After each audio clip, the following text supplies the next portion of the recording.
The fluorescent lights of the downtown Boston bus terminal buzzed overhead like angry wasps, casting harsh shadows across the cracked linoleum floor. Maya Thompson clutched her worn leather portfolio against her chest, her knuckles white from gripping it so tightly. The portfolio contained everything that mattered: her college transcripts, letters of recommendation, and most importantly, the contract for her dream job at Sterling Marketing that she was supposed to sign tomorrow morning. Before we jump back in, tell us where you're tuning in from, and if this story touches you, make sure you're subscribed, because tomorrow I've saved something extra special for you. Except tomorrow morning was rapidly becoming an impossibility. Final boarding call for the 11:47 p.m. Greyhound service to New York City. The voice crackled through the terminal's ancient speaker system. Maya watched in horror as the last passengers climbed aboard the bus that was supposed to take her to her new life. She had been standing in line for 20 minutes, finally reaching the front counter, only to discover that her credit card had been declined. Again. The bus driver, a heavy-set man with tired eyes, glanced at his watch and shook his head. "Sorry, miss. Can't hold the bus any longer." The doors hissed shut with a finality that made Maya's stomach drop. Through the tinted windows, she could see empty seats that should have been hers, carrying her toward the Manhattan office where her future waited. Double quotes, "No please," she whispered, running after the departing bus with desperate, futile steps. The red taillights disappeared into the Boston night, taking with them her last chance to make it to the Sterling Marketing offices by 9 a.m., the contract signing that would change everything, the six-figure salary, the corner office, the chance to finally prove herself in the competitive world of advertising, was slipping away because she couldn't afford a $47 bus ticket. Maya sank onto a plastic bench that reeked of disinfectant and despair, pulling out her phone with shaking hands. The screen showed 17 missed calls from unknown numbers, probably debt collectors, and a text from her roommate, Jennifer, that made her blood run cold. "Landlord came by. Says we have 48 hours to pay or we're out. Where are you?" The job at Sterling wasn't just an opportunity, it was a lifeline. Without it, she would lose her apartment, default on her student loans, and watch 5 years of college sacrifices crumble into nothing. The signing bonus alone would cover 3 months of rent and give her breathing room to rebuild her life. But first, she had to get to New York, and she had exactly 7 hours to figure out how. Maya opened her banking app, hoping against hope that somehow a miracle had occurred. The numbers stared back at her mockingly. Checking account balance, $12.73. The overdraft fees from last week's grocery run had cleaned out what little remained of her emergency fund. Her credit cards were maxed out from textbooks and basic survival expenses during her final semester. Even her student ID expired, eliminating any hope of a discount fare. Around her, the terminal was emptying as the night grew later. A janitor pushed his mop bucket past her bench, the squeak of the wheels echoing in the cavernous space. Security guards stood by the entrance, preparing to close the building until morning. Maya realized with growing panic that she didn't even have enough money for a hotel room to wait for the next bus. She tried calling every rideshare app on her phone, but the cost to New York ranged from $300 to $500, amounts that might as well have been millions. Train tickets were even more expensive, and flights were completely out of the question. Maya had exactly $12.73 to somehow transport herself 200 miles to the most important meeting of her life. The irony wasn't lost on her. Just 2 weeks ago, she had been the top student in her marketing program, the one professors praised for her innovative campaigns and strategic thinking. She had beaten out hundreds of applicants for the Sterling position through pure talent and determination. The hiring manager, David Chun, had been so impressed with her portfolio that he had fast-tracked her through the interview process, calling her exactly the kind of fresh thinking Sterling needs. But talent didn't pay rent. Innovation didn't. Cover grocery bills. And right now, all the creativity in the world couldn't materialize. $47 for a bus ticket. Maya's phone buzzed with another text. This one from her mother in rural Ohio. "Honey, how's the big city treating you? So proud of my successful daughter." Her mother still believed that Maya was thriving in Boston, living the dream life she had always envisioned.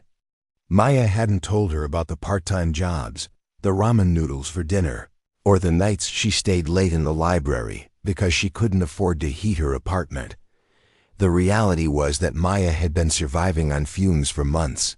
The Comedy, unpaid internships that were supposed to lead to opportunities, had only led to more unpaid internships. The networking events that promised connections had only resulted in business cards from people who never returned her calls. She had applied to over 200 jobs, faced countless rejections, and watched her savings dwindle to nothing while her student loan debt climbed towards 6 figures. Sterling marketing had been her Hail Mary pass, the golden opportunity that made all the struggling worthwhile. David Chun's offer letter had felt like validation that her sacrifices meant something, that the years of eating instant noodles and wearing thrift store clothes had been investments in a brighter future. The $85,000 starting salary would allow her to pay off her debts, support herself with dignity, and maybe even help her mother with the medical bills that were piling up back home. But none of that mattered if she couldn't get to Manhattan by morning. Maya looked around the nearly empty terminal, desperation clawing at her chest. The coffee shop had closed hours ago, its metal grate pulled down like the rest of the world, shutting her out. A few homeless individuals had claimed benches near the far wall, wrapped in blankets and newspapers. Security guards paced the perimeter, their footsteps echoing in the hollow space.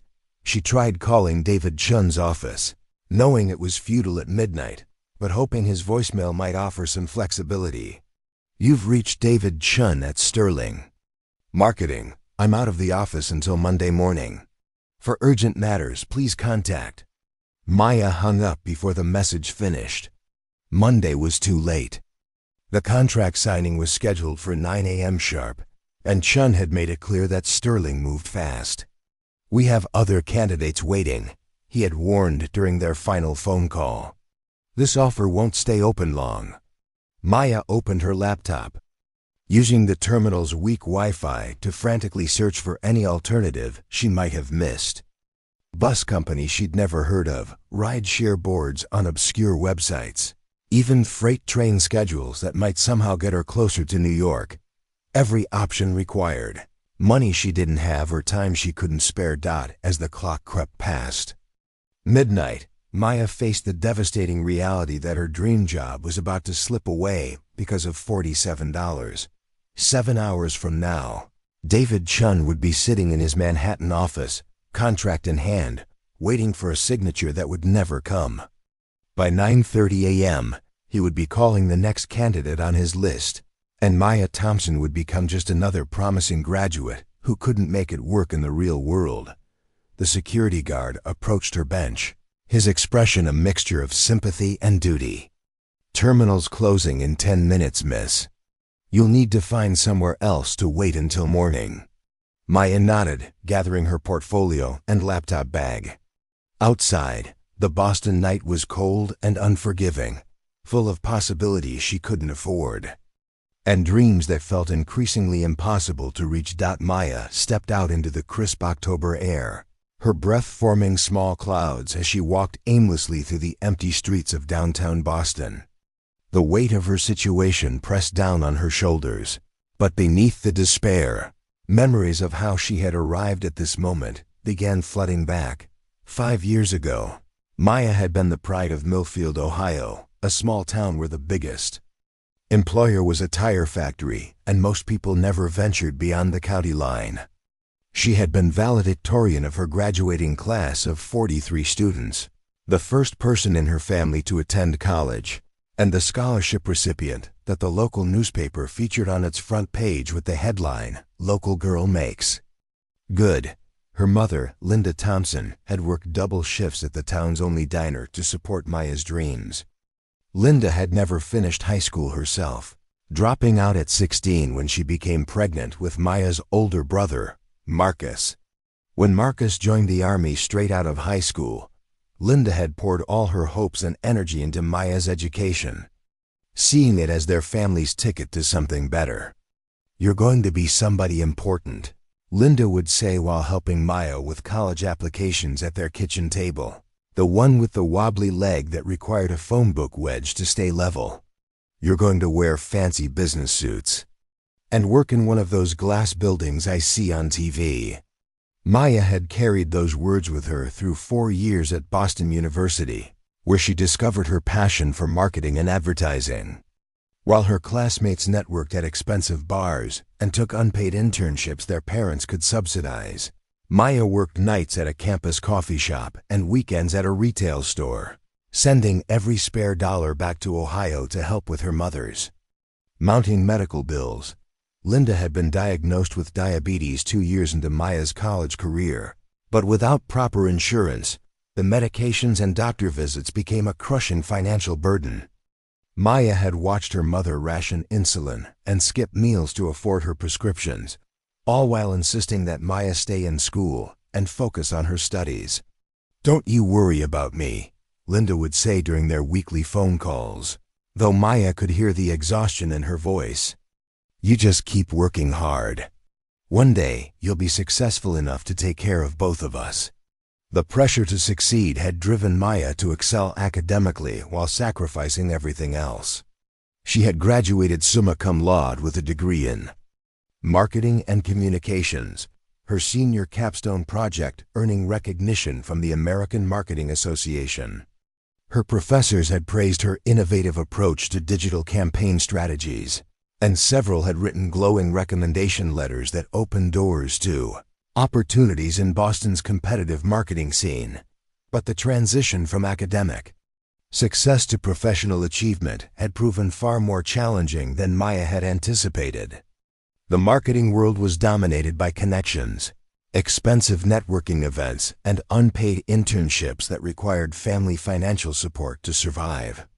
Maya's talent was undeniable, but her lack of industry connections and inability to work for free had repeatedly closed doors that seemed briefly open. Her first opportunity after graduation had been a 6-month unpaid internship at a prestigious Boston agency, with promises of potential full-time employment.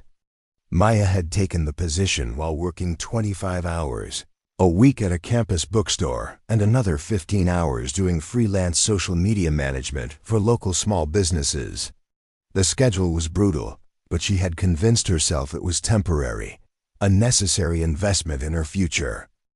Preparing and narrating this story took us a lot of time, so if you are enjoying it, subscribe to our channel. It means a lot to us. Now back to the story. After 6 months of excellent work, the agency had thanked her for her contributions and hired the son of a major client for the paid position she had been promised. The hiring manager had offered her another unpaid internship with a different department. As if exploitation was a generous gift she should gratefully accept. The pattern had repeated itself 3 more times over the following year. Unpaid internships that led nowhere, entry-level positions that required 3 to 5 years of experience, and marketing roles that paid barely above minimum wage while demanding the expertise of a senior professional. Maya had watched less qualified candidates land coveted positions because they could afford to network at $200 per plate industry dinners, or because their fathers played golf with the right executives. Meanwhile, her student loan payments had kicked in with ruthless efficiency. The $1,200 monthly obligation had forced Maya to share a cramped apartment with 2 roommates in a neighborhood where sirens wailed nightly and the heat worked sporadically. She had sold her laptop twice and bought it back from pawn shops, cycled through a dozen part-time jobs, and learned to stretch a box of pasta into 4 meals. The breaking point had come 6 months ago when her mother called in tears. Linda had collapsed at work and been rushed to the emergency room. where doctors discovered her diabetes had progressed to a dangerous stage requiring immediate intervention. The hospital bills had wiped out what little savings Linda had managed to accumulate, and the medication adjustments meant even higher monthly costs. "I don't know what to do, Maya," her mother had sobbed over the phone. "They're talking about procedures I can't afford, medicines that cost more than I make in a week. Maybe I should just—" "Don't," Maya had interrupted fiercely. "Don't you dare give up. I'm going to figure this out. I'm going to get the job that changes everything, and then I'm going to take care of you the way you took care of me." That promise had driven Maya to apply for every marketing position in New England, no matter how competitive or unlikely. She had refined her portfolio until it gleamed with creativity and strategic thinking, practiced interview techniques until she could pitch campaign concepts in her sleep, and researched companies with the thoroughness of an investigative journalist. Sterling marketing had initially seemed like another long shot. The Manhattan-based agency handled accounts for Fortune 500 companies and had a reputation for hiring only Ivy League graduates with impeccable connections. Maya had applied anyway, crafting a cover letter that showcased her unique perspective as someone who understood both small-town authenticity and urban sophistication. Her portfolio had somehow caught the attention of David Chen, Sterling's creative director, who had been searching for fresh talent to revitalize their approach to heartland marketing campaigns. Maya's senior capstone project, which focused on bridging the gap between rural and urban consumer behaviors, had perfectly aligned with Sterling's newest client acquisition, a national retail chain looking to expand into smaller markets. Interview process had been a whirlwind of video calls, creative presentations, and strategy sessions that showcased everything Maya had learned and dreamed of implementing. Chun had been impressed by her authentic understanding of Middle America, her innovative digital strategies, and her ability to create campaigns that resonated across demographic boundaries. "Most of our team comes from Manhattan or LA," Chun had explained during their final interview. "They create beautiful campaigns for people just like themselves. But we need someone who understands the other 80% of America, someone who can speak to people in places our executives have never visited. That's you, Maya."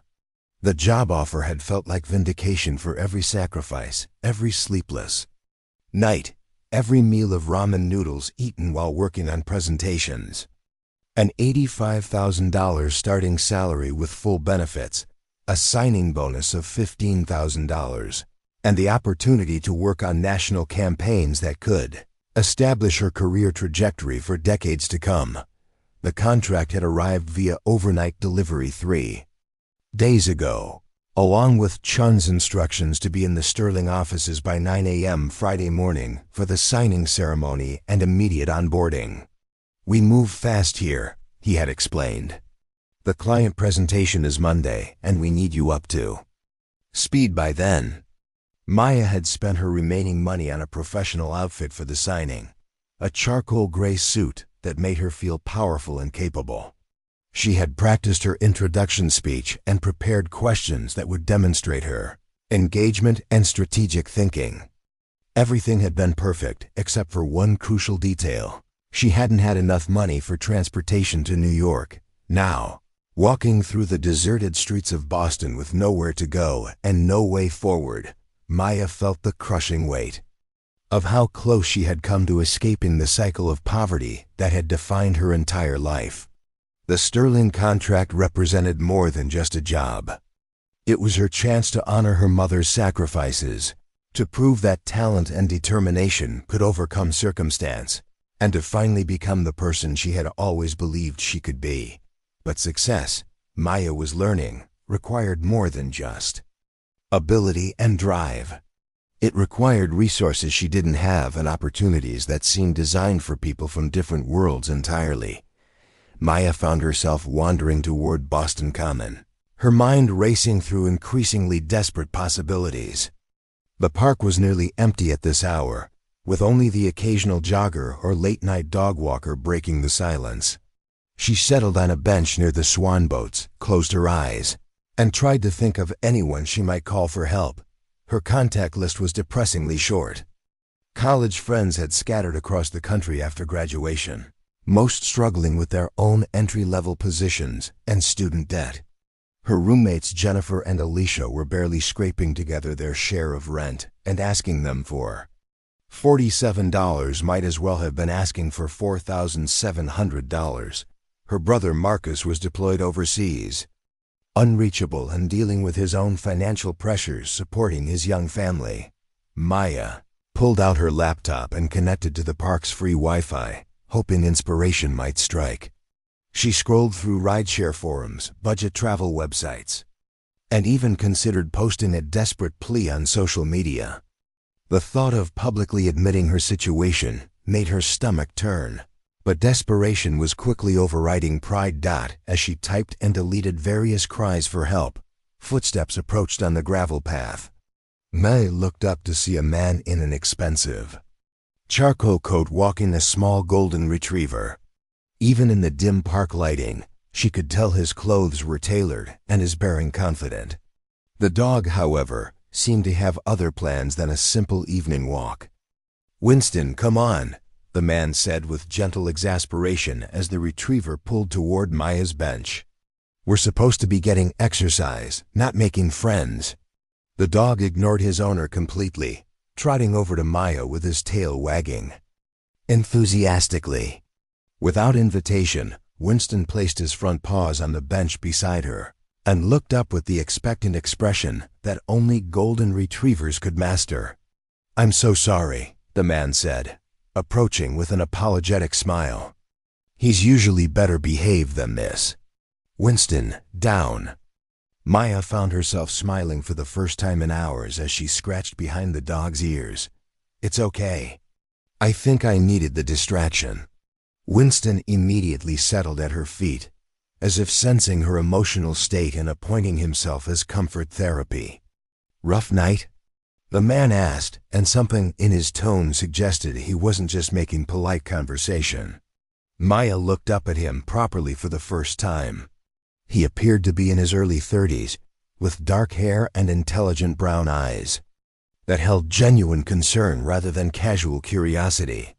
"You could say that," Maya replied, then immediately wondered why she was confiding in a complete stranger.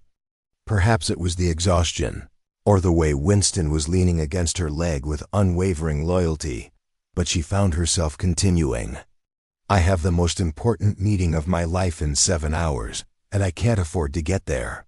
The man's eyebrows raised slightly. "Where do you need to go?" "New York City.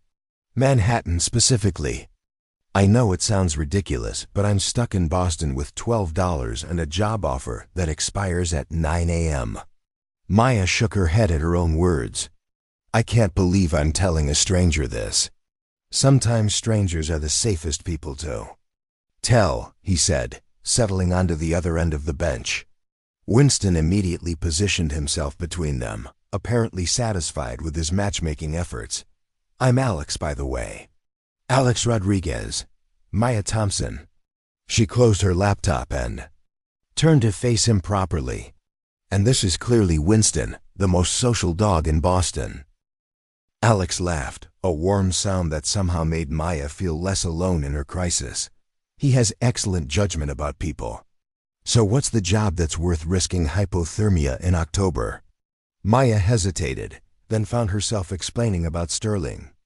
Marketing, the contract signing, and the career opportunity that could change everything.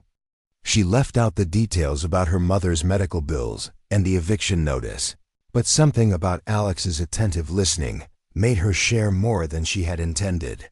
"Marketing, impressive," Alex said when she finished. "What kind of campaigns do you specialize in?" "Cross-demographic targeting mainly. Rural to urban consumer behavior translation." Maya was surprised to find herself slipping into professional mode. Most agencies focus on coastal markets and miss the nuances of heartland consumers. There's a whole psychology to how someone in small-town Ohio responds to messaging versus someone in Manhattan. Alex's eyes lit up with interest. "That's fascinating. Can you give me an example?" For the next 20 minutes, Maya found herself in an impromptu case study discussion, explaining her senior project and the innovative approaches she had developed for bridging market segments. Alex asked insightful questions that revealed a deep understanding of consumer psychology and business strategy. His knowledge was sophisticated, far beyond casual interest. "You clearly know what you're talking about," Maya said finally. "Are you in marketing too?" "Business consulting," Alex replied vaguely. "I work with companies on strategic growth initiatives. Your approach to demographic bridging could be revolutionary for the right organization." Maya felt a flutter of hope. "Actually, that's exactly what Sterling Marketing hired me for. They have a new client that needs heartland market penetration, and my background gives me insights their Manhattan team lacks. And you're supposed to sign the contract tomorrow morning." "This morning, technically, 9 a.m. sharp." Maya glanced at her phone, 2:17 a.m., which is rapidly becoming impossible. Alex was quiet for a moment, stroking Winston's head thoughtfully. "What if I told you I might have a solution?" Maya's heart skipped. "I'm listening." "I'm actually driving to New York this morning. Early meeting, around 8 a.m. I could give you a ride." Maya stared at him, wondering if exhaustion was making her hallucinate. "You're serious?" "Completely. I was planning to leave around 5 a.m. to avoid traffic. Winston usually comes along for the ride. He's an excellent co-pilot." The dog's tail thumped against the ground as if confirming his travel credentials. "But you don't even know me," Maya protested, though every instinct was screaming at her to accept this miraculous offer. "For all you know, I could be dangerous." Alex smiled. "Well, Winston's character assessment is usually spot on, and I'm a pretty good judge of people myself. Besides, you just spent 20 minutes explaining sophisticated marketing strategies with passion and intelligence. Dangerous people rarely discuss consumer psychology with such enthusiasm." Maya felt tears of relief threatening. "I can't pay you for gas or anything. I literally have $12. Consider it networking," Alex said easily. "I meet a talented marketing strategist. You get to your contract signing. Winston gets a road trip. Everyone wins. This is incredible. I mean, what are the odds?" Maya shook her head in amazement. "I was sitting here trying to figure out how to get to New York, and you just appeared with the exact solution I need." "Sometimes the universe aligns," Alex said, though there was something in his expression that Maya couldn't quite read.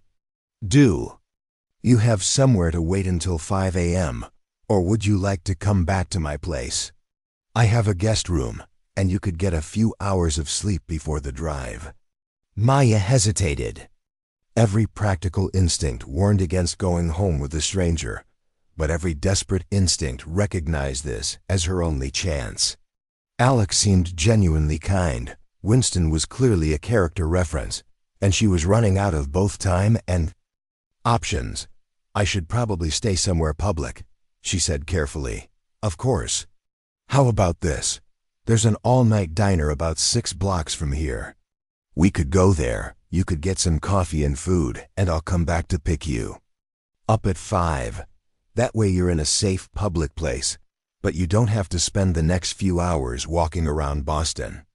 The suggestion was perfectly reasonable and demonstrated the kind of thoughtful consideration that suggested Alex was genuinely trying to help rather than take advantage.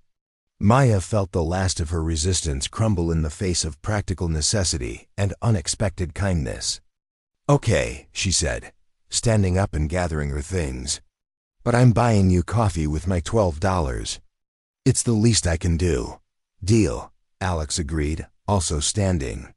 Winston immediately perked up, apparently understanding that the evening's adventure was continuing.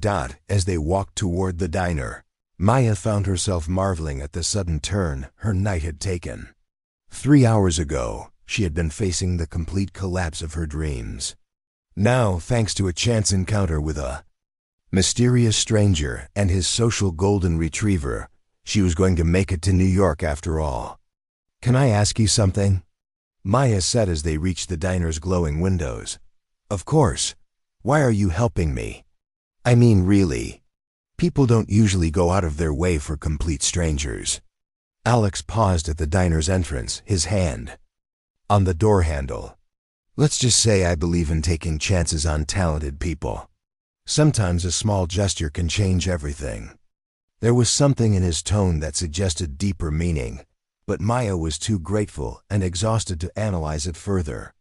Right now she was simply thankful that the universe had sent her exactly the help she needed, precisely when she needed it most. At exactly 5:03 a.m., a sleek black BMW pulled up outside Murphy's all-night diner. Maya had spent the last 3 hours nursing 2 cups of coffee and working on her presentation notes, trying to calm her nerves about both the upcoming contract signing and the fact that she was about to spend 4 hours in a car with a complete stranger. Through the large windows, she watched Alex step out of the driver's seat, looking impossibly put together for someone who had supposedly been up as late as she had. Winston bounded out of the passenger side, immediately scanning the area for his new friend. When Alex opened the diner door, the golden retriever trotted straight to Maya's booth with his tail wagging enthusiastically. "Good morning," Alex said, sliding into the seat across from her. "How was the rest of your night?" "Productive, actually," Maya replied, gesturing to her laptop screen filled with color-coded presentation slides. "I've been fine-tuning my strategic overview for Sterling. Figured I should make the most of these pre-meeting jitters." Alex glanced at her screen with professional interest. "Mind if I take a look? Fresh eyes sometimes catch things we miss." Maya hesitated for a moment, then turned the laptop toward him. Her presentation was her competitive advantage, the culmination of months of research and strategic thinking. But something about Alex's genuine interest and his obvious business acumen made her want his perspective. Alex studied the slides carefully, his expression growing more impressed with each page. Maya's presentation outlined a comprehensive strategy for reaching rural and suburban markets that traditional agencies consistently failed to understand. Her demographic analysis was sophisticated, her creative concepts were innovative, and her projected ROI calculations were backed by solid research. "This is exceptional work," Alex said after several minutes.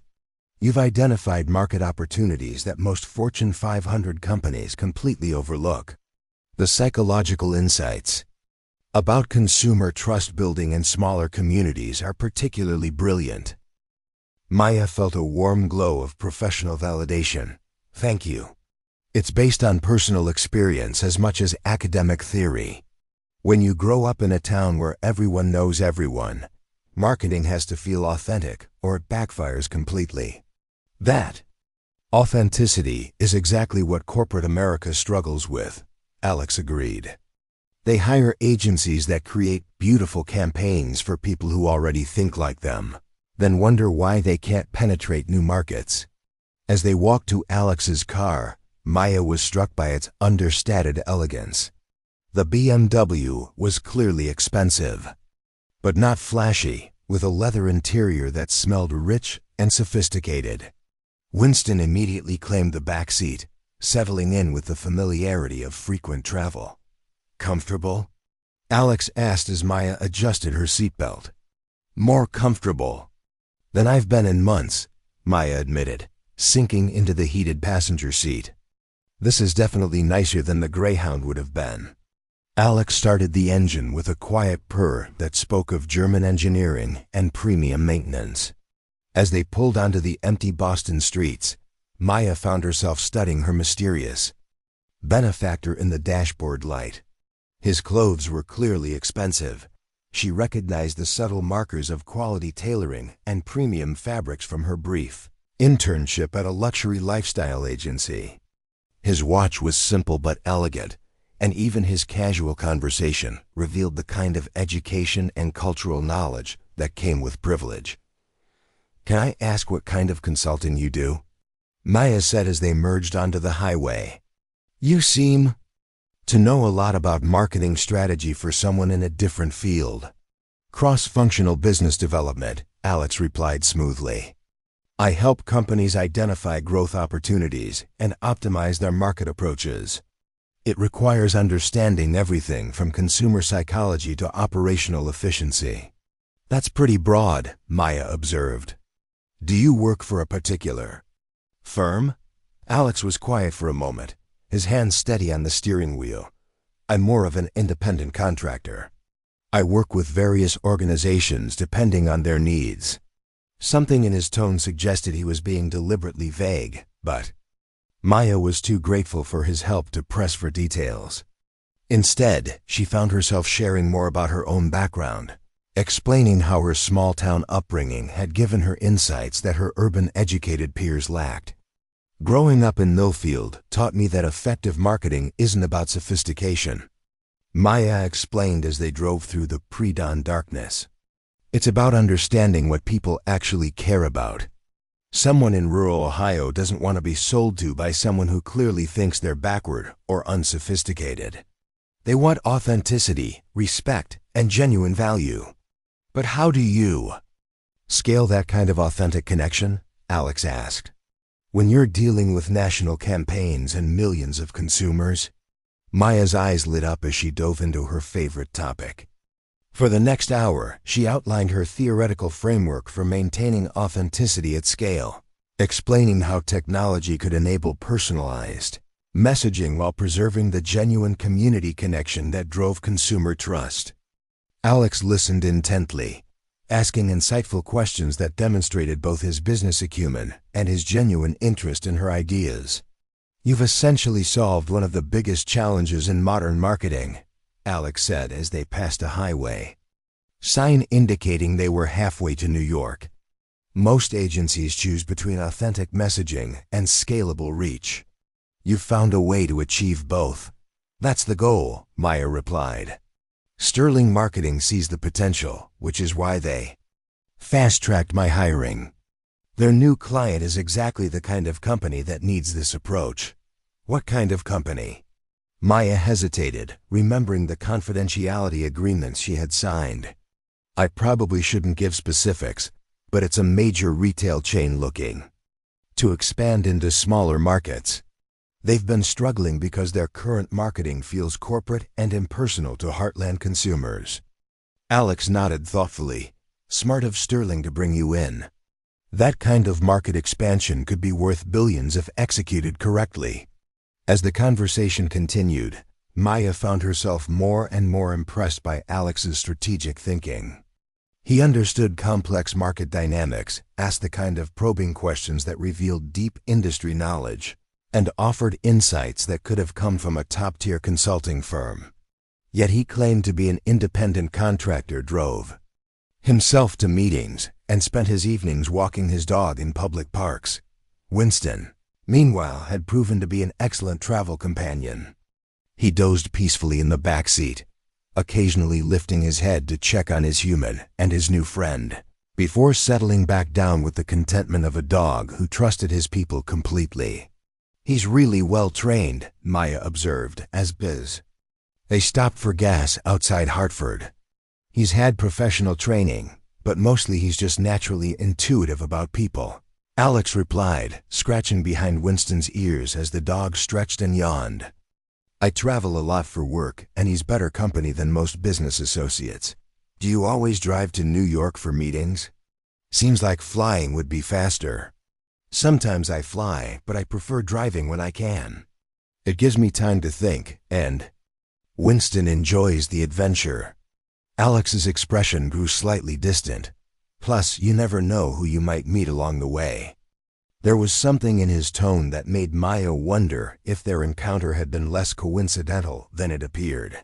But before she could analyze the thought further, Alex was asking about her presentation timeline and offering suggestions for handling potential client questions. As they approached the outskirts of New York City, Maya felt a mixture of excitement and nervousness building in her chest. The Sterling Marketing opportunity was no longer slipping away. She was going to make it to the contract signing with time to spare. But more than that, she had spent the last 4 hours in conversation with someone who understood her professional passion and validated her strategic thinking. "I can't thank you enough for this," Maya said as the Manhattan skyline came into view. "You've literally saved my career." "Just returning a favor," Alex replied mysteriously. "What favor? We just met." Alex smiled but didn't answer directly. Instead, he glanced at the GPS display and said, "We should be at Sterling's offices in about 30 minutes. Perfect timing for your 9 a.m. appointment." Maya looked at him curiously, wondering how he knew Sterling's exact location when she was certain she hadn't mentioned the specific address. But the excitement of seeing the Manhattan skyline and the reality that her dream job was now within reach pushed the question from her mind. "This is really happening," she whispered, more to herself than to Alex. "Yes," Alex agreed, his eyes fixed on the road ahead. "It really is." Maya's eyes fluttered open to the gentle hum of engines and the Ponya's sensation of smooth, steady movement. For a moment, she was disoriented, expecting to see the familiar interior of Alex's BMW. Instead, she found herself lying on what felt like the most comfortable leather seat she had ever experienced, with a cashmere blanket tucked carefully around her shoulders. The space around her was nothing like a car. Cream-colored leather seats faced each other in an elegant configuration. Polished wood tables gleamed under soft lighting, and through large oval windows, she could see clouds drifting past far below.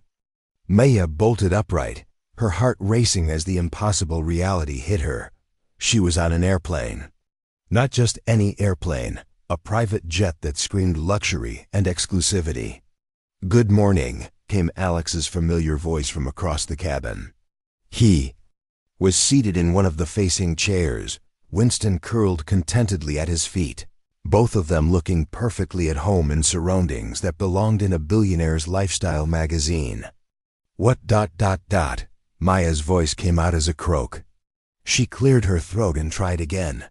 "What is this? Where am I? What happened to driving to New York?"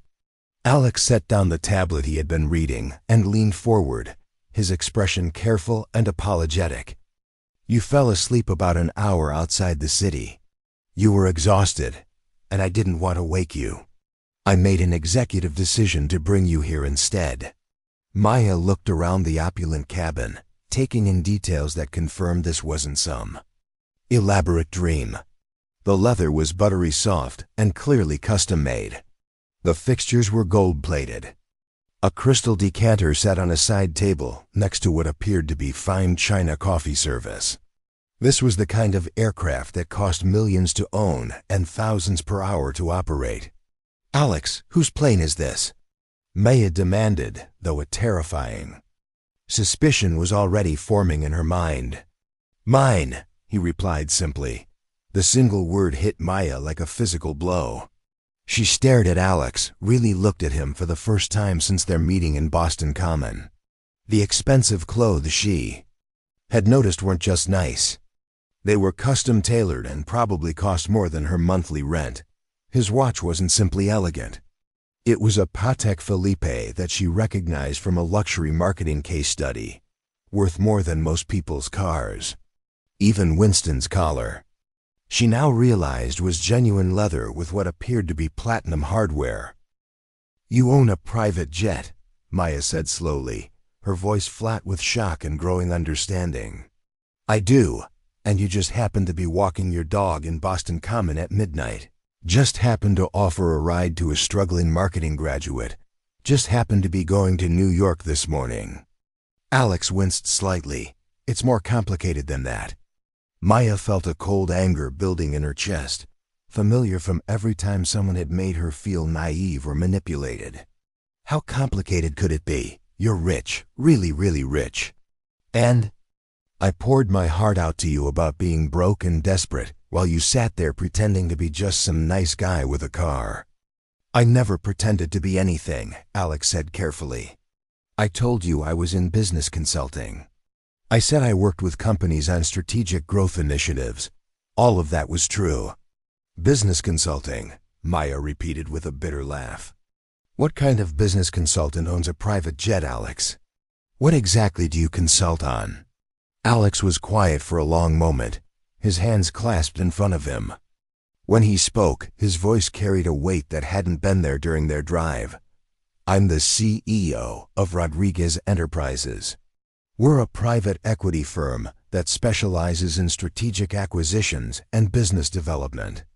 The name hit Maya like a thunderbolt. Rodriguez Enterprises was one of the most powerful investment firms on the East Coast, known for acquiring struggling companies and transforming them into market leaders. She had studied their business model in her corporate strategy classes, marveled at their success rates, and never imagined she would ever encounter anyone from their world. Rodriguez Enterprises, she whispered. You're Alexander Rodriguez. Alexander Rodriguez. I prefer Alex, he said with a small, self-deprecating smile that did nothing to soften Maya's shock. Maya's mind raced as pieces, clicked into place with devastating clarity. Alexander Rodriguez was legendary in business circles, a self-made billionaire who had built his empire through brilliant strategic thinking and an uncanny ability to identify undervalued opportunities. Forbes had featured him on their cover twice. Harvard Business School taught case studies about his acquisition strategies. Oh my God, Maya breathed, the full implications crashing over her. This wasn't a coincidence at all, was it? You knew exactly who I was. Alex's silence was answer enough. How? Maya demanded. How did you know about me? David Chun is an old friend, Alex replied carefully. We went to business school together. When he told me about this brilliant marketing strategist he was hiring, someone with revolutionary ideas about heartland market penetration, I was intrigued. Maya felt sick. You were checking up on me. I was curious about you, Alex corrected. David showed me your portfolio, your strategic framework for authentic scaling. It was genuinely impressive work that could be revolutionary for the right applications. So you decided to test me? See if the small-town girl was as smart as her presentation material suggested. It wasn't like that, Alex said, but Maya was beyond listening to explanations. The questions in the car, she continued, her voice rising despite the intimate setting of the aircraft cabin. You weren't just making conversation, you were interviewing me, evaluating whether I was worth whatever this is. She gestured around. The luxurious cabin. Maya, please let me explain. Explain what? That you're so rich and powerful that you can just manipulate people's lives for your own entertainment? That you thought it would be fun to play with someone desperate enough to trust a stranger? Alex leaned forward earnestly. It started as curiosity, yes. But the moment I met you, the moment we started talking, everything changed. Your passion, your intelligence, your integrity. None of that was what I expected to find. What did you expect to find? Maya asked bitterly. Someone talented but naive.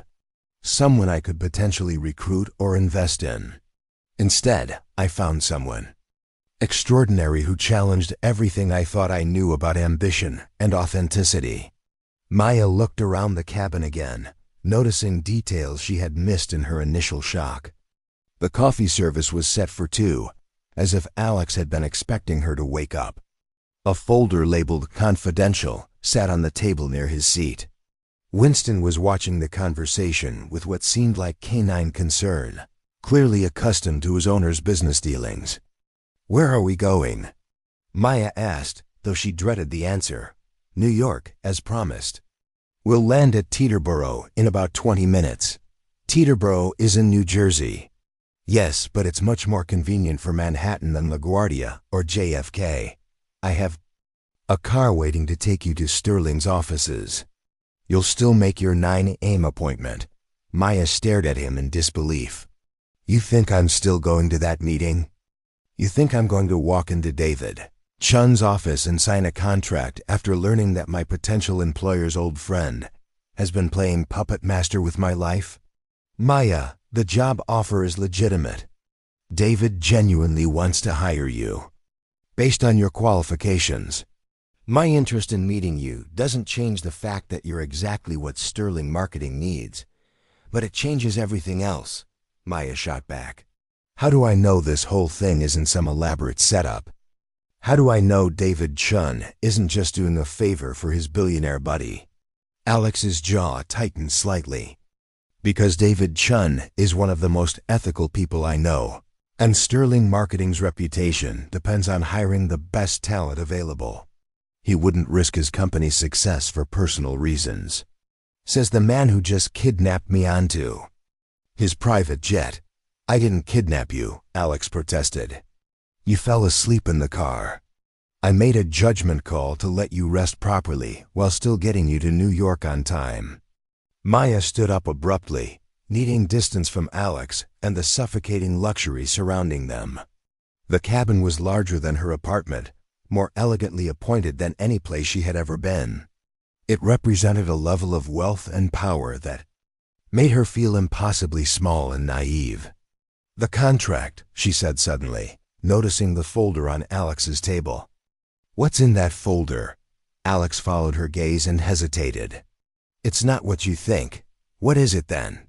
It's an employment offer from Rodriguez Enterprises. Maya felt the bottom drop out of her world. You're trying to poach me.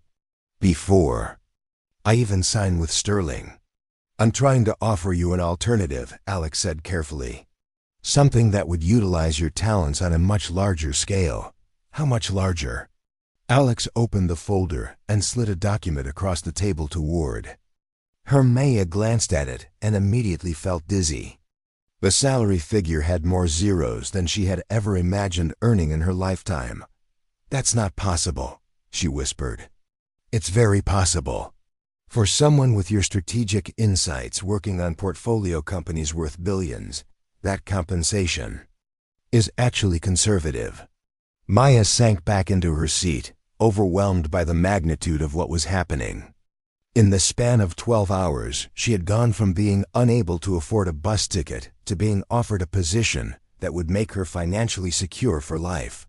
It was the kind of dramatic reversal that happened in movies, not to small-town girls. From Ohio, why? She asked quietly. Why me? Why this? Alex's expression softened. Because in 4 hours of conversation, you showed me more genuine insight into consumer behavior and market dynamics than I typically see in months of consulting reports. Because you understand authenticity in a way that could transform how major corporations connect with their customers. And because he paused, seeming to struggle with something personal. Because what? Because I haven't met anyone who challenges my thinking the way you do in a very long time. Professional or personal. The private jet began its descent toward Teterboro, and Maya realized she had a choice to make that would determine the entire trajectory of her life. But first, she needed to understand exactly what Alex Rodriguez wanted from her, and whether she could trust anything he had told her since their meeting in Boston Common. The private jet touched down at Teterboro with barely a whisper, the kind of smooth landing that only came with the best pilots and most advanced aircraft. Maya remained silent during the descent, staring out the window at the New Jersey tarmac, while her mind raced through the implications of everything she had learned. As the engines wound down, Alex made no move to unbuckle his seatbelt. Instead, he watched Maya carefully, as if trying to read her thoughts. I know you're angry, he said finally. You have every right to be. Maya turned from the window to face him, her expression carefully controlled. Angry doesn't begin to cover it. I feel like I've been living in some kind of elaborate performance where everyone knows the script except me. That's not how it was, isn't it? Maya stood up, gathering her portfolio and laptop bag with deliberate movements. You knew who I was before we met. You knew about my financial situation, my career struggles, probably even knew I'd be taking that bus last night. What else did David Chin tell you about me? Alex's hesitation was answered enough. Everything, Maya said with bitter certainty. He told you everything. David was excited about your potential. He wanted to share your background because he thought your story was inspiring. My story? Maya's voice rose despite her attempts to stay calm. My poverty isn't a story. Alex, my mother's medical bills aren't inspiring anecdotes for business school, networking dinners. Those are real struggles that real people live with every day. Alex flinched as if she had slapped him. You're right. I'm sorry, that came out wrong. No, it came out honest. Maya moved toward the aircraft door, which was already being opened by the flight crew. Thank you for the ride to New York. I'll find my own way to Manhattan. Maya, wait. Alex stood quickly, Winston jumping to his feet as well. Please. Give me 5 minutes to explain everything properly. What's left to explain? You're a billionaire who was curious about the small-town girl your friend was hiring. You decided to check me out personally, maybe have a little fun playing benefactor to someone desperate enough to be grateful. Mission accomplished. That's not what happened, Alex said firmly. Yes, I was initially curious about you professionally. But Maya, within the first 10 minutes of our conversation, I realized this was something completely different. Maya paused at the aircraft door, torn between her anger and her need to understand. Different how? You challenged me. Not because you knew who I was or what I could offer you, but because you genuinely disagreed with some of my assumptions about market dynamics. When was the last time you had someone argue with your strategic thinking? I don't know. Never? Exactly. Do you know how rare that is? Most people either try to impress me or tell me what they think I want to hear. You told me I was wrong about rural consumer psychology, and then spent 20 minutes proving your point with data and insights I had never considered. Maya hesitated, remembering their passionate discussion about authenticity in marketing. Alex had seemed genuinely engaged, not just politely listening, but actively challenging her ideas and building on them. That doesn't excuse the deception, she said, though some of the heat had gone out of her voice. You're absolutely right. I should have told you who I was from the beginning. But Maya, would you have gotten in the car with Alexander Rodriguez, billionaire, CEO? Would you have shared your real thoughts about strategy and markets? Or would you have given me the polished, careful responses you'd give in a job interview? Maya opened her mouth to argue, then closed it again. He was right, and they both knew. If she had known his identity, their entire interaction would have been different. She would have been guarded, professional, desperate to impress rather than genuine in her responses. That still doesn't make it okay, she said finally. No, it doesn't, but it explains why I made the choice I did. Alex moved closer, his expression earnest. Maya, in my world, authenticity is incredibly rare. People see dollar signs before they see me as a person. Last night, for the first time in years, I had a real conversation with someone who saw me as just Alex. But you weren't just Alex. You were Alexander Rodriguez pretending to be just Alex. That's the problem. Alex was quiet for a moment, processing her words. You're right. I was being selfish. I wanted to experience what it felt like to be valued for my ideas rather than my net worth, and I didn't consider how that would affect you. Maya stepped back into the cabin, her anger beginning to give way to exhaustion and confusion. What am I supposed to do now? How do I walk into Sterling Marketing knowing that David Chun has been discussing my personal business with his billionaire friend? How do I trust that any of this is real? The Sterling offer is completely legitimate. Alex said, David made that decision based solely on your qualifications. He showed me your portfolio after he had already decided to hire you, not before. How do I know that? Alex pulled out his phone and scrolled through his messages. Because I can show you the timestamp on his text. David told me about hiring an exceptional marketing strategist with revolutionary ideas about heartland markets 3 days ago. He didn't mention your name or personal details until yesterday, after you had already accepted the position. Maya looked at the phone screen, seeing the message thread that confirmed Alex's timeline.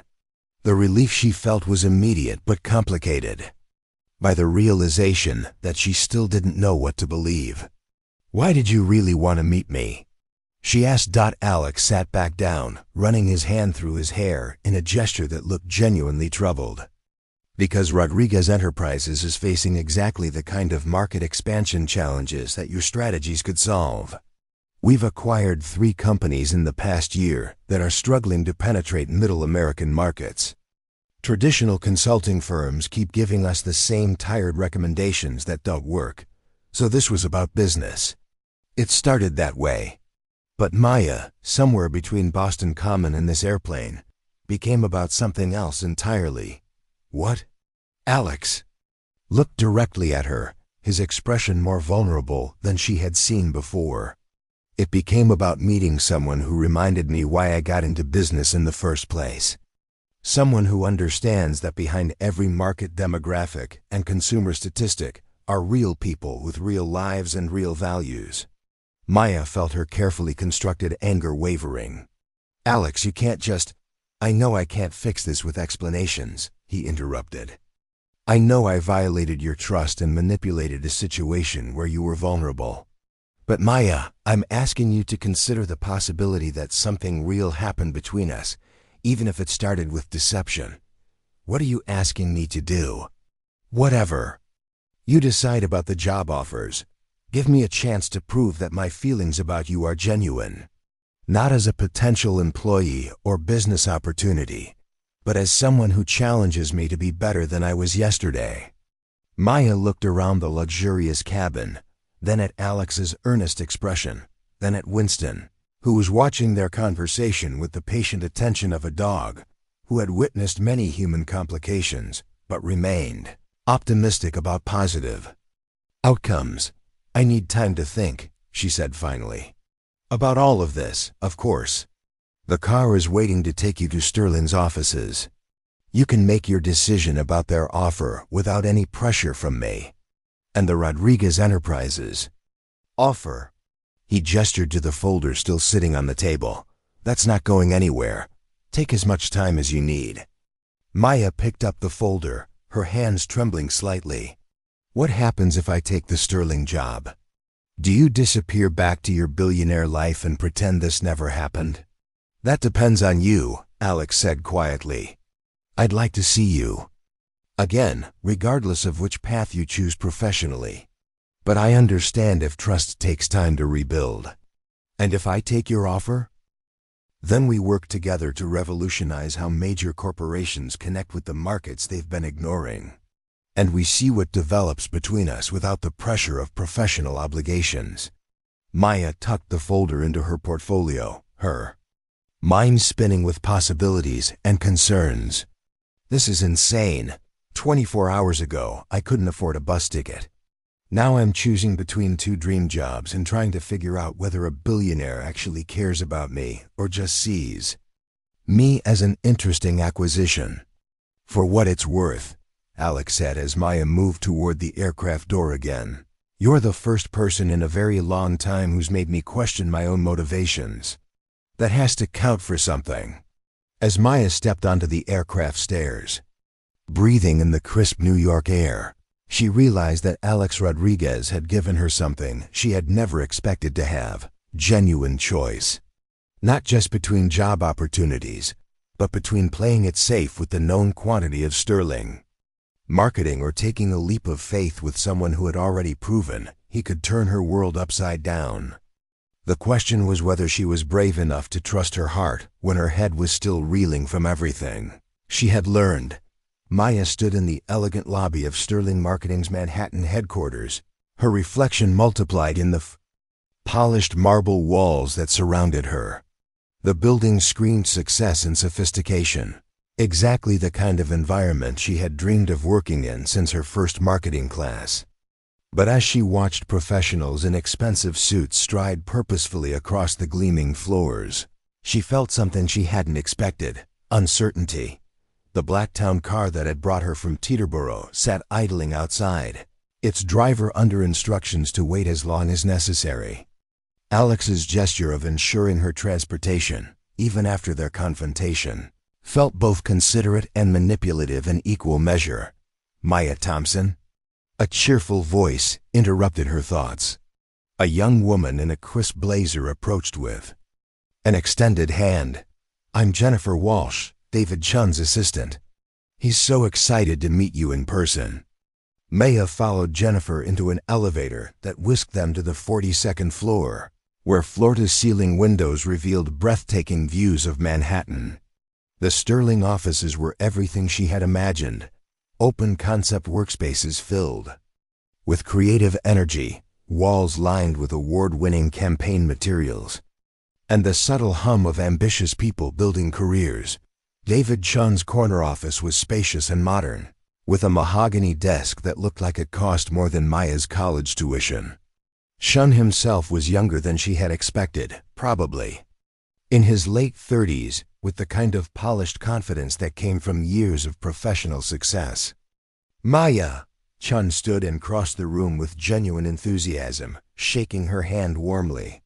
"I can't tell you how thrilled we are to have you join the team. Your portfolio is absolutely brilliant." "Thank you, Mr. Chun. I'm honored by the opportunity." "Please, call me David. We're pretty informal here despite the fancy offices." He gestured for her to sit in one of the chairs arranged around a small conference table. "Can I get you coffee? Water? Champagne to celebrate?" Maya managed a smile. "Coffee would be great." As David called for refreshments, Maya found herself studying his demeanor for any sign that this meeting was influenced by his friendship with Alex. But Chin's enthusiasm seemed genuine, his questions about her strategic framework detailed and insightful, his plans for her role specific and well thought out. "I have to admit," David said as they reviewed the contract terms, "when Alex told me he was curious about you, I was a bit protective. We don't usually discuss our hiring decisions with outside parties, even close friends. But your work speaks for itself." Maya's pen paused over the signature line. "He mentioned you were business school classmates." "Harvard, class of 2018. Alex was actually my study partner for strategic management. Brilliant guy, though he's gotten a bit intense since Rodriguez Enterprises took off." David's expression grew thoughtful. "I hope his interest in meeting you wasn't presumptuous. He can be enthusiastic about exceptional talent." "It was certainly unexpected," Maya said carefully. "Can I ask you something honestly?" "Of course. Would you have hired me if Alex Rodriguez had never heard of my work?" David's response was immediate and emphatic. "Absolutely. Maya, you solved a problem we've been struggling with for 2 years. Our client roster is expanding into markets we don't understand, and traditional focus group research keeps giving us data that doesn't translate into effective campaigns. Your insights about authentic community connection could revolutionize our entire approach." Maya felt some of the tension in her shoulders ease. Whatever Alex's motivations, Sterling's interest in her was genuine. "However," David continued, "I'd be lying if I said Alex's reaction to your work didn't validate my decision. When someone with his track record gets excited about a strategic framework, it tends to reinforce confidence in the choice." Maya nodded, appreciating his honesty. "David, if I sign this contract, will my work here be influenced by your friendship with Alex? Will there be expectations or obligations I should know about?" "None whatsoever. Sterling Marketing maintains complete independence in our client relationships and strategic decisions. Alex is a friend, not a business partner." David leaned forward earnestly. "Maya, I want you here because you're exactly what our team needs. Period." Maya looked down at the contract one more time. Everything about Sterling felt right. The company culture, the creative challenges, the opportunity to prove herself in a respected agency. It was exactly what she had worked toward for years. But as she lifted her pen to sign, she found herself thinking about the conversation with Alex on the private jet.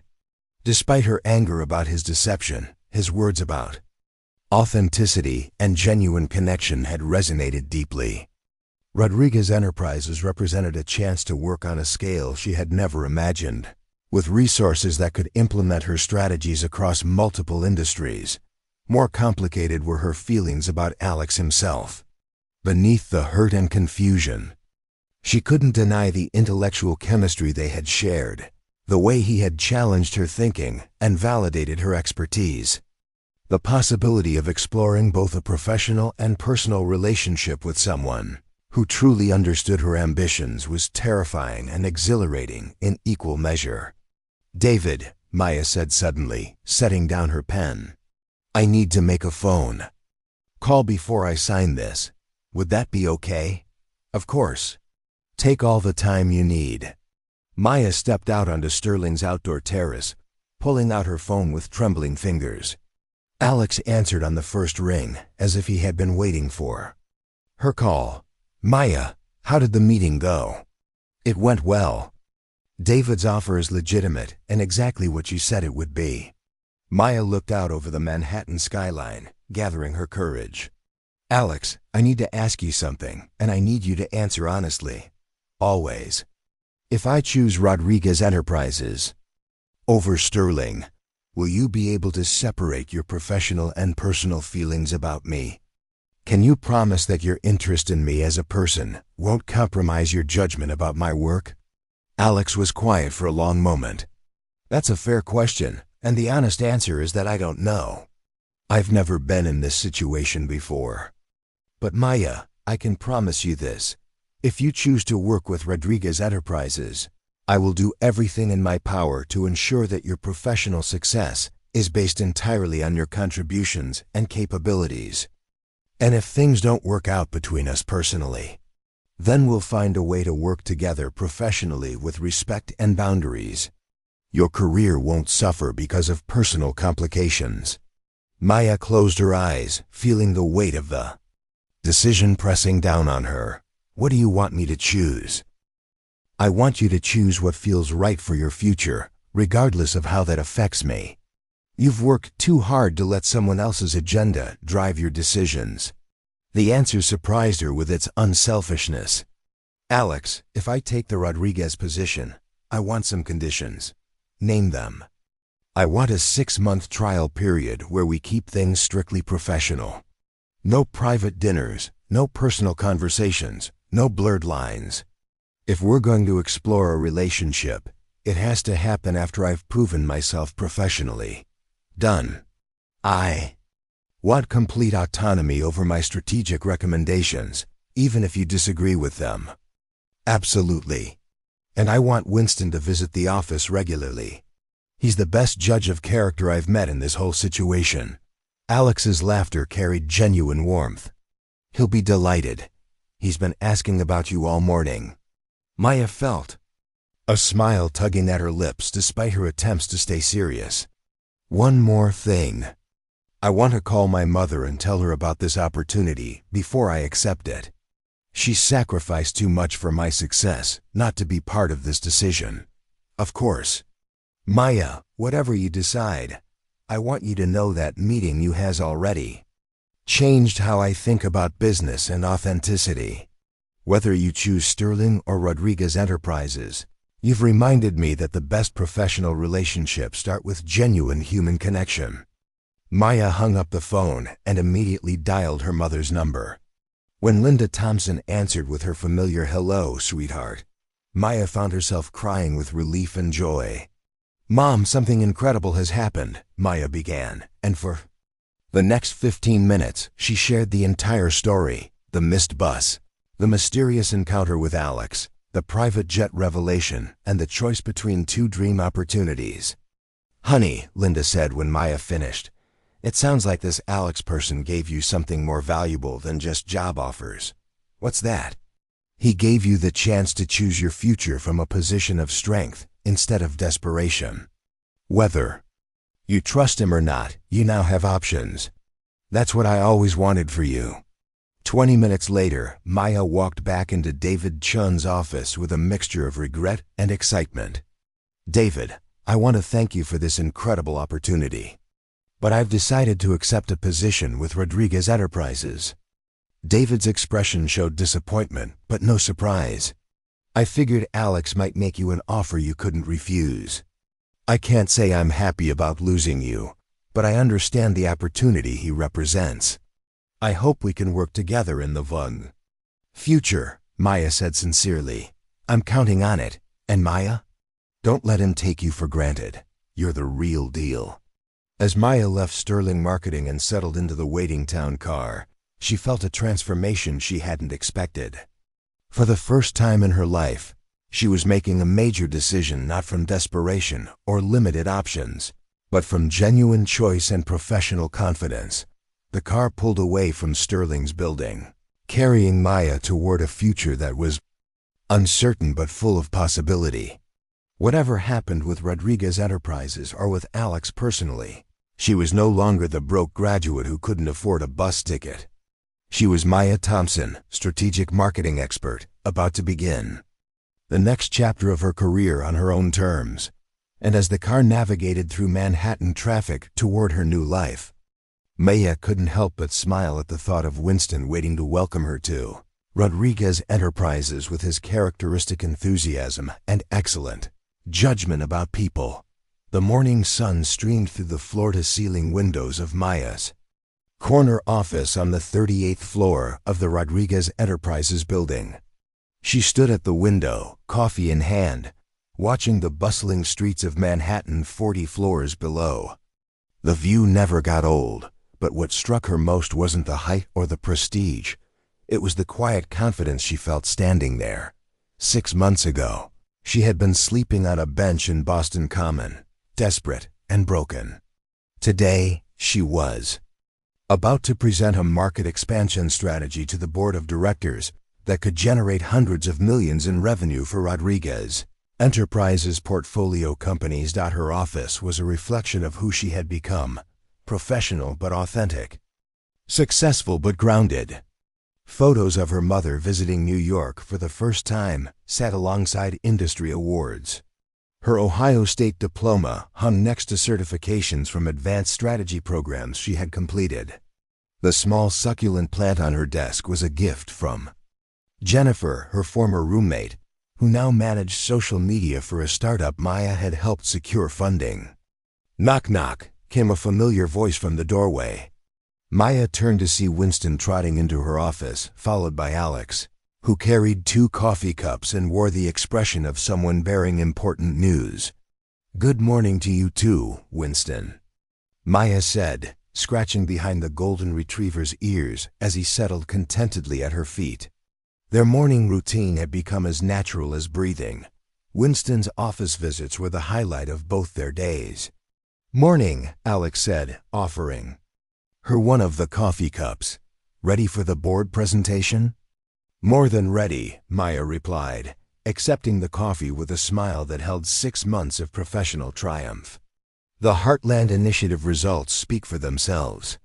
The Heartland Initiative had been Maya's flagship project at Rodriguez Enterprises, a comprehensive strategy for helping major corporations authentically connect with middle American markets. What had started as a theoretical framework had become a revolutionary approach that had transformed 3 struggling retail chains, 2 restaurant franchises, and a major consumer goods company. The results had exceeded everyone's expectations. Companies that had been hemorrhaging money in smaller markets were now showing double-digit growth. Customer satisfaction scores had improved dramatically. Most importantly, the communities themselves were responding positively, feeling heard and valued rather than condescended to by corporate marketing. The Walmart partnership alone has generated over $200 million in new revenue, Maya continued, settling into her desk chair. And the feedback from focus groups in Ohio, Kansas, and Tennessee shows we've completely changed how these communities perceive corporate engagement. Alex leaned against her desk, his expression one of pride mixed with something deeper. "You've revolutionized an entire approach to market expansion. Harvard Business School is already teaching case studies based on your work." Maya felt a familiar flutter of satisfaction. The girl from Millfield, Ohio, was now being studied at one of the world's most prestigious business schools. But more than personal validation, she was proud that her work was helping bridge the gap between corporate America and the community she understood so deeply. Speaking of Harvard, Alex continued, they've invited you to give a keynote lecture next month. Authentic Marketing in the Digital Age, Lessons from the Heartland Initiative. I saw the email, Maya replied. I'm nervous and excited in equal measure. You'll be brilliant. You always are when you're talking about work you're passionate about. Their professional relationship over the past 6 months had been everything Maya had hoped for and more. Alex had honored every commitment he had made, complete autonomy over her strategies, resources to implement her ideas, and recognition based solely on results. The 6-month boundary period she had insisted upon was ending next week, and both of them were acutely aware of the approaching date. Maya's phone buzzed with a text from her mother. Saw the article in Forbes. So proud of you. Can't wait for your visit next weekend. Linda Thompson's life had transformed alongside her daughter's. Maya's signing bonus had immediately addressed the medical debt crisis, and her salary allowed her to ensure her mother received the best possible care. Linda had been able to reduce her work hours and focus on her health, and recent tests showed her diabetes was well controlled for the first time in years. How's your mom doing? Alex asked, noting Maya's smile at the phone. Really well. She's thinking about taking some college courses online. Says it's never too late to learn new things. Maya's voice carried deep satisfaction. She's flying in for the board presentation this afternoon. Wants to see her daughter in action in the big city. She must be incredibly proud. She is. But Alex, I think what makes her happiest is that I'm finally where I belong. Not just financially stable, but professionally fulfilled and personally confident. Alex nodded, understanding the deeper significance. Maya's transformation hadn't just been about career success. It had been about finding her voice, her place, and her power in a world that had often made her feel small and insignificant. Winston lifted his head as voices approached in the hallway. Maya's assistant knocked and entered with a stack of presentation materials and a schedule update. The board members are arriving for lunch, she announced. Mrs. Patterson from Retail Development is particularly excited to meet you. She's been following the Heartland Initiative results closely. After her assistant left, Maya gathered her presentation materials with the calm efficiency of someone who had learned to thrive under pressure. The nervous energy she used to feel before important meetings had been replaced by quiet confidence in her expertise and preparation. Maya, Alex said as she prepared to leave for the boardroom, before you go, would you have dinner with me tonight? Not as colleagues or business associates, but as U.S. Maya looked at him, seeing not the intimidating billionaire CEO she had first discovered on the private jet, but the man who had given her Winston's honest assessment of character, who had challenged her thinking during late-night strategy sessions, and who had kept every promise he had made about professional respect and personal boundaries. Are you asking me on a date, Alexander Rodriguez? She said with a smile that held 6 months of growing trust and affection. I'm asking Maya Thompson, the most brilliant marketing strategist I know, and the woman who taught me that authenticity isn't just a business principle, it's a way of life. In that case, Maya replied, heading toward the door with Winston trotting beside her. Yes, but I chose the restaurant. Somewhere that serves real food that real people can afford, not just places that impress billionaires. Alex's laughter followed her down the hallway as she walked toward the boardroom, ready to present work that would cement her reputation as one of the most innovative strategic minds in corporate America.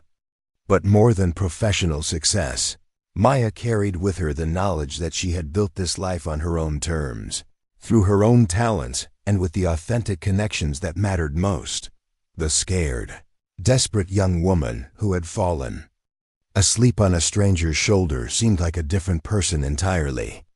Maya Thompson had found her place in the world, and it was exactly where she belonged, at the intersection of ambitious dreams and heartland values, building bridges between worlds that had been separated for far too long. As she entered the boardroom to applause from some of the most powerful executives in America, Maya smiled, knowing that the best part of her story was just beginning. Up next, you've got 2 more standout stories right on your screen. If this one hits the mark, you won't want to pass these up. Just click and check them out. And don't forget to subscribe and turn on the notification bell so you don't miss any upload from us.